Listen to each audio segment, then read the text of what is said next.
हरे कृष्ण प्रिय भक्तों, आज हम पांपाकुशा एकादशी की व्रत कथा को जानेंगे। अथ पांपाकुशा एकादशी की व्रत कथा। अश्विन मास के शुक्ल पक्ष की एकादशी। पांपाकुशा एकादशी व्रत अश्विन माह के शुक्ल पक्ष की एकादशी को रखा जाता है।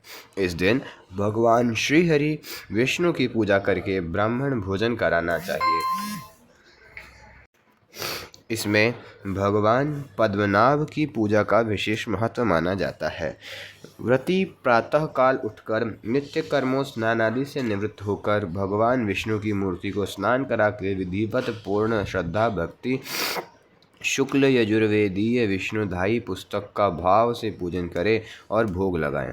भक्तों में प्रसाद वितरण कर सामर्थ्यानुसार ब्राह्मण को तिल, भूमि, अन्न, जूता, वस्त्र, छाता आदि का दान भोजन कराकर दक्षिणा में दें।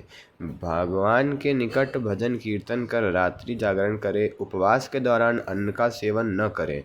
एक समय फलाहार करें।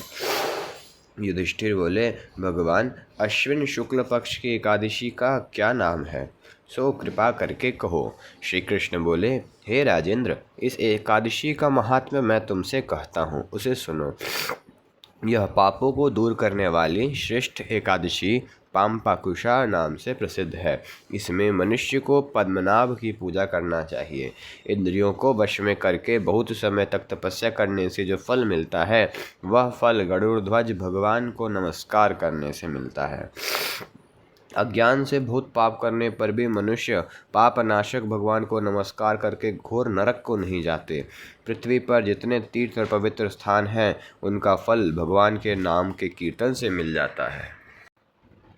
जो शांग धनुषधारी जनार्दन की शरण को प्राप्त हो गए हैं, वे मनुष्य कभी यमलोक को नहीं जाते। वे मनुष्य प्रसंगवश एकादशी का भी व्रत कर लेता है, वह कठिन पाप करके भी यमलोक को नहीं जाता। हजारों अश्वमेघ और सैकड़ों राजसूय यज्ञ करने का फल इस एकादशी के उपवास के 16वें भाग के बराबर भी नहीं है। हे मुनिजागीप, जब तक मनुष्य पद्मनाभ की एकादशी का उपवास नहीं करता, तब तक उसके शरीर में पाप रहते हैं।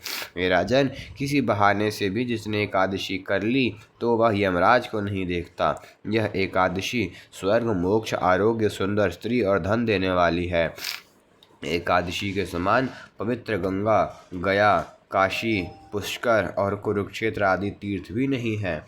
एकादशी का उपवास करके रात्रि में जागरण करके बिना परिश्रम विष्णु पद को प्राप्त हो जाता है। हे राजेंद्र, इसका उपवास करने से मनुष्य 10 पीढ़ी माता की, 10 पीढ़ी पिता की, पितृकुल की, 10 पीढ़ी स्त्री कुल का उद्धार कर देता है। वे मनुष्य दिव्य शरीर और 4 भुजा धारण करके माला और पीताम्बर पहनकर गरुड़ पर बैठकर स्वर्ग को जाते हैं। हे नृपोत्तम, बालकपन, बुढ़ापा अथवा युवावस्था में इसका व्रत करके पापी आदमी भी दुर्गति को प्राप्त नहीं होता। अश्विन शुक्ल पक्ष में पांपाकुशा का उपवास करके मनुष्य सब पापों से छूटकर विष्णु लोक को जाता है। ऐसा करने से सब रोगों से छूटकर सुंदर, रूपवान, बुद्धिमान, भाग्यशाली, सुरीले कंठ वाला पंडित होता है। वह स्वर्ग लोक में जाकर गंधर्व होता है। तांबुल ब्रह्मा, विष्णु और शिव का रूप है। इसके दान करने से लक्ष्मी होती है। सुपारी में ब्रह्मा, पान के पत्ते में विष्णु निवास करते हैं। चूने में साक्षात शिव जी रहते हैं। इसके दान से ब्रह्मादि देवता मुझको पूर्ण लक्ष्मी दे और मेरे भाग्य में संपत्ति बढ़े, ऐसे प्रार्थना करें। महादेव पार्वती के निमित्त में नित्य सपनिक ब्राह्मण को पूजा करके शक्ति के अनुसार पार्वती के पति मेरे ऊपर प्रसन्न हो, ऐसा कर कर दक्षिणा सहित स्वर्ण का दान करें। बुद्धिमान मनुष्य उद्यापन के लिए शिवजी की प्रतिमा स्वर्ण की बनवाएं। गो और बैल को पंचोपचार से पूजा करके जो मिष्ठान भोजन कराएं, उसे व्रत के प्रभाव से सुंदर, भाग्यपूर्ण आयु, संतान, अत्रय संपत्ति और सुंदर यश होता है। यहाँ सब सुखों को भोगकर अंत समय में शिवपुर को जाता है। वहाँ बहुत समय तक निवास करके पूर्ण सुख भोगता है। शेष पुण्य से मनुष्य लोक में आकर राजा होता है। जो आलस्य रहित होकर चातुर्मास फल का दान करता है, उसके सब मनोरथ पूर्ण होते हैं और अक्षय संतान मिलती है। फल दान के प्रभाव से वह नंदन वन में आनंद करता है। पुष्पदान के नियम में जो स्वर्ण के पुष्प देता है, वह पूर्ण भाग्यशाली होकर गंधर्व पद को प्राप्त होता है। वासुदेव के शयन करने पर आलस्य को छोड़कर वामन जी के निमित्त दही, चामर और 6 रसों का स्वादिष्ट भोजन करावें अथवा दान दें, किंतु एकादशी को भोजन न करावें। इसी तरह ग्रहण आदि में दान करें। यदि नित्य दान न कर सके तो महीने में 5 पर्वों में ही दान करना चाहिए। चतुर्दशी, अष्टमी, अमावस्या, पूर्णिमा, हर एक रविवार अथवा शुक्रवार को दान करें। दोनों पक्ष की द्वादशी को अवश्य दान करना चाहिए। इस नियम की संपत्ति में शक्ति के अनुसार भूमि, गौ, वस्त्र अथवा सुवर्ण और खड़ाओं का दान देना चाहिए। दोनों पक्ष की द्वादशी को अवश्य दान करना चाहिए। इस नियम की समाप्ति में शक्ति के अनुसार भूमि, गौ अथवा वस्त्र, स्वर्ण और खड़ाओं का दान देना चाहिए। छत्री, पदयात्रा और वस्त्र का दान सबसे श्रेष्ठ है। ब्राह्मण भोजन का, भूमि का और सब दान करें। पहले शिवजी के उपदेश से कुबेर, जन्हू, गौतम और इंद्र ने भी इस व्रत को धारण किया है। इस व्रत के करने से अक्षय, अन्न, पुत्र और धन की प्राप्ति होती है, पुष्ट शरीर और पूर्ण आयु होती है और शत्रु का नाश होता है। भगवान का दृढ़ भक्त होकर वैकुंठ को जाता है।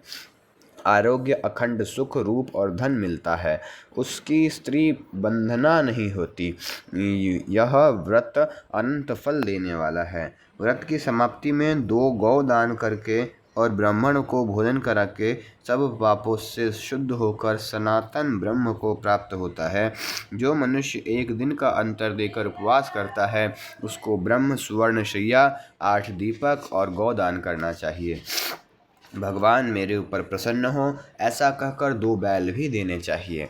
जो मनुष्य शाक, मूल फल से निर्वाह करता है, वह व्रत की समाप्ति में गौदान करके वैकुंठ को प्राप्त होता है। जो दूध पीकर उपवास करे, उसे दूध की गौ का दान करना चाहिए। वह सनातन ब्रह्मलोक को प्राप्त होता है। जो दोनों ऋतुओं में केले के पत्ते पर भोजन करता है, वह 2 वस्त्र और कांसे का पात्र दे। हिंसक, शराबी, बालघाती, झूठा, स्त्रीघाती और अव्यभिचारी इस व्रत के करने से पापों से छूट जाते हैं। व्रत की समाप्ति में कांसे का बासन और गौ विद्वान ब्राह्मण को देनी चाहिए। जो भूमि को लीपकर नारायण का स्मरण करता हुआ भोजन करता है, उसे खेतों के लिए पृथ्वी का दान करना चाहिए। ऐसा करने से वह आरोग्य और पुत्रों से युक्त धर्मात्मा राजा होता है और अंत में विष्णु लोक को जाता है। जो बिना मांगे भोजन करने का नियम करता है, उसे 1 बैल, स्वर्ण, चंदन और षड्रस भोजन का दान करना चाहिए। इससे परम गति प्राप्त होती है। जो भगवान के शयन करने पर नक्त व्रत करता है और ब्राह्मण को भोजन कराता है, वह शिवलोक में सुख भोगता है। जो एक बार हल्का भोजन करने का नियम करके भगवान का पूजन करता है, वह स्वर्ग को जाता है। नियम की समाप्ति में ब्राह्मण भोजन कराकर यथाशक्ति दक्षिणा देनी चाहिए। जो मनुष्य धरती पर सोता है, उसको सामग्री समेत शैया देनी चाहिए। जो आषाढ़ से लेकर 4 महीने तक नख नहीं कटवाता, वह आरोग्य और पुत्र से युक्त धर्मात्मा राजा होता है। जो शिवजी और पार्वती को प्रसन्न करने के लिए खीर, नमक, शहद, घी और फल को छोड़ता है, वह शिवजी के व्रत के सेवन करने से रुद्रलोक को जाता है। और जो जौ अथवा चावल खाता है, वह पुत्र, पौत्र आदि सहित शिवलोक में आनंद पाता है। भगवान का भक्त तेल लगाना छोड़कर जो वर्षा ऋतु में भगवान की पूजा करे, तो वह वैष्णवों की गति को प्राप्त होता है। हे नृपोत्तम, गरीब मनुष्य को भी शक्ति के अनुसार स्नान, दान आदि क्रिया करके सदाचार से रहकर अपना समय व्यतीत करना चाहिए। तालाब, बगीचा, मंदिर, यज्ञ आदि शुभ कर्म करने वाले धीर पुरुष यमलोक के दुख को नहीं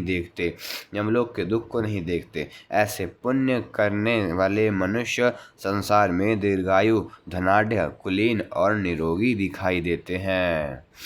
अगर आपको आज की यह वीडियो पसंद आई हो तो वीडियो को लाइक करिए। ऐसे ही और वीडियो देखने के लिए चैनल को